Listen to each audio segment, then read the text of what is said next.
আজকে আমি তৈরি করে দেখাবো মিষ্টির দোকানের বরফি সন্দেশ কিভাবে তৈরি করা হয়।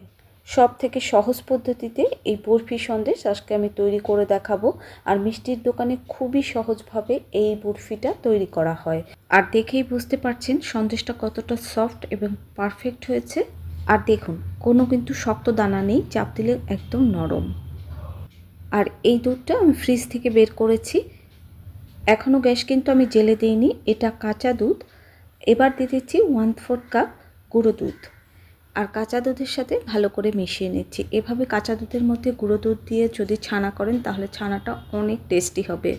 গুঁড়ো দুধ দিয়ে ছানা তৈরি করলে সেই সন্দেশ কিন্তু খেতে অনেক বেশি টেস্টি হয়। আমি একটা বাটিতে 1.5 টেবিল চামচ ময়দা নিয়ে নিচ্ছি আর দিয়ে দিচ্ছি জল। যেহেতু আমি 1.5 কেজি দুধ দিয়ে ছানাটা তৈরি করব, তাই প্রতি কেজি দুধের জন্য 1 টেবিল চামচ ময়দা প্রয়োজন হবে। এজন্য আমি 1.5 টেবিল চামচ ময়দা নিয়েছি। পাতলা একটা ব্যাটার তৈরি করে নিতে হবে, ভালো করে গুলে নিতে হবে, ভেতরে কোনো দলা যেন না থাকে। আর দেখে নিশ্চয়ই বুঝতে পেরেছেন, ঠিক এভাবেই ব্যাটারটা তৈরি করে নিতে হবে। খুব ভালো করে আমি গুলে নিয়েছি। আর ব্যাটারের ঘনত্বটা ঠিক এমন পাতলা হবে। এবার ছানা কাটার জন্য ভিনেগার জল রেডি করব। এখানে আমি 5 টেবিল চামচ ভিনেগার নিয়েছি। 5 টেবিল চামচ ভিনেগারের জন্য 5 টেবিল চামচ জলই নিতে হবে, এটাই সঠিক মাপ। ছানা থেকে জল ঝরানোর জন্য আগে থেকে স্ট্রেনারে ছানা কাটা কাপড়টা আমি রেখে দিয়েছি। মিষ্টি বানানোর আগে সব কিছু আগে রেডি করে নেবেন, তাহলে মিষ্টি বানানো খুব সহজ হয়ে যাবে। ছানা কাটার জন্য আমি 1.5 কেজি দুধ নিয়েছি। এবার দুধটা জাল দিয়ে ফুটে ওঠা পর্যন্ত অপেক্ষা করব। ছানা কাটা দুধ কিন্তু জাল দিয়ে ঘন করা যাবে না, শুধু একবার ফুটে উঠলেই হবে। ভালো মিষ্টি নির্ভর করে ছানার উপর। ছানা ভালো না হলে আপনার মিষ্টি কখনোই ভালো হবে না, আপনি যত ভালোভাবেই মিষ্টি বানান না কেন।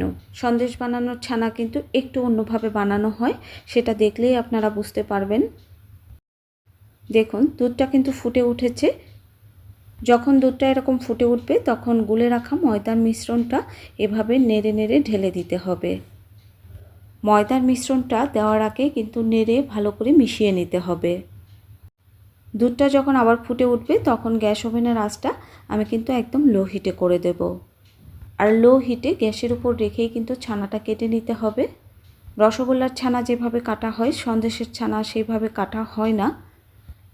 রসগোল্লার ছানাটা যেভাবে বানানো হয় সেভাবে যদি আপনারা সন্দেশের ছানাটা বানান তাহলে সন্দেশের দানাটা কিন্তু বানানোর সময় শক্ত হয়ে যাবে।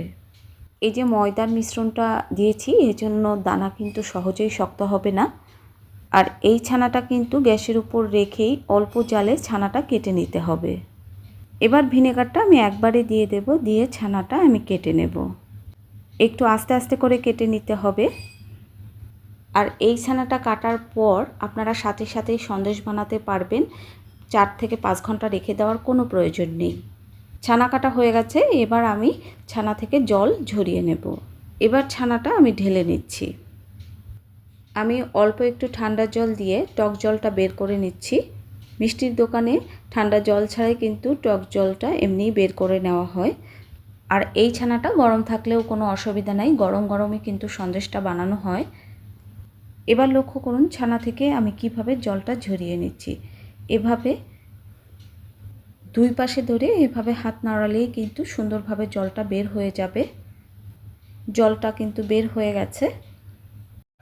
এবার ছানাটা আমি ঢেলে দিচ্ছি কড়াইয়ের মধ্যে। এখানে আমি চিনি দিয়ে দিচ্ছি 1/2 কাপ প্লাস 1/4 কাপ। যেহেতু এখানে আমার 1.5 কেজি দুধের ছানা আছে। আর একটু লক্ষ্য করুন ছানার মধ্যে কিন্তু জল রয়েছে। ঠিক ছানাটা এভাবেই কেটে নিতে হবে। আর এই যে তারু, এই তারুটা কিন্তু অবশ্যই প্রয়োজন হয় সন্দেশ বানানোর জন্য। এই তারুটা যদি আপনাদের কাছে থাকে সন্দেশটা খুব সহজেই হয়ে যাবে।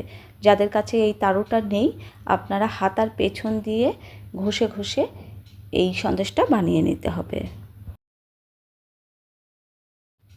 ছানাটা নাড়তে নাড়তে দেখবেন ছানা থেকে জল বের হবে। দেখুন ছানাটা কিন্তু অনেক নরম হয়ে গেছে। আমার গ্যাসের আঁচটা কিন্তু হাই হিটে আছে। আর সন্দেশ বানানোর জন্য এরকম মোটা বড় ধরনের কড়াই লাগবে। পাতলা কড়াই কিন্তু অবশ্যই নেওয়া যাবে না। আপনারা যারা নতুন সন্দেশ তৈরি করবেন আপনারা গ্যাসের আঁচটা কিন্তু লো হিটে করেই সন্দেশটা তৈরি করতে পারেন। লো হিটে করলে সময়টা বেশি লাগবে, হাই হিটে করলে সময়টা একটু কম লাগবে। এবার দিয়ে দিচ্ছি এলাচের গুঁড়ো। এখন অনবরত নেড়ে যেতে হবে, নাড়া কিন্তু থামানো যাবে না, নাড়া থামালেই কিন্তু দানা শক্ত হয়ে যাবে। আমি আগেই বলেছি এই সন্দেশ বানানো কিন্তু খুব কঠিন কাজ নয়, একেবারে সহজ। সন্দেশটা কিন্তু হয়ে গেছে। যখন আমি নেড়ে দিচ্ছি তখন দেখুন কড়ার তলাতে আর কিন্তু লাগছে না। যখন কড়াইয়ের তলাতে আর লাগবে না তখন বুঝবেন সন্দেশটা হয়ে গেছে। সন্দেশের মধ্যে যে অতিরিক্ত জলটা থাকে সেটাই শুকিয়ে নিতে হয়। এখন কিন্তু আমি গ্যাসটা বন্ধ করে দিয়েছি। গ্যাসটা বন্ধ করে দেওয়ার পরেও 2 থেকে 3 মিনিট কিন্তু সন্দেশটা এভাবে নেড়ে দিতে হবে। সন্দেশটা হয়ে গেছে, এবার আমি নামিয়ে নেব। আমি একটা কেক টিন নিয়েছি আর আগে থেকেই আমি ঘি মেখে রেখে দিয়েছি। আমার সন্দেশটা হতে প্রায় 25 মিনিট লেগেছে। আপনাদের ক্ষেত্রে 20 মিনিটও লাগতে পারে, আবার 25 মিনিটও লাগতে পারে, আবার তার থেকে বেশি সময়ও লাগতে পারে। আর দেখুন সন্দেশটা আমি কত নরম থাকতে নামিয়ে নিয়েছি, এটা কিন্তু একদম শুকিয়ে যাবে এবং সেট হয়ে যাবে। এভাবে খুন্তি দিয়ে ভালো করে সমান করে নিতে হবে।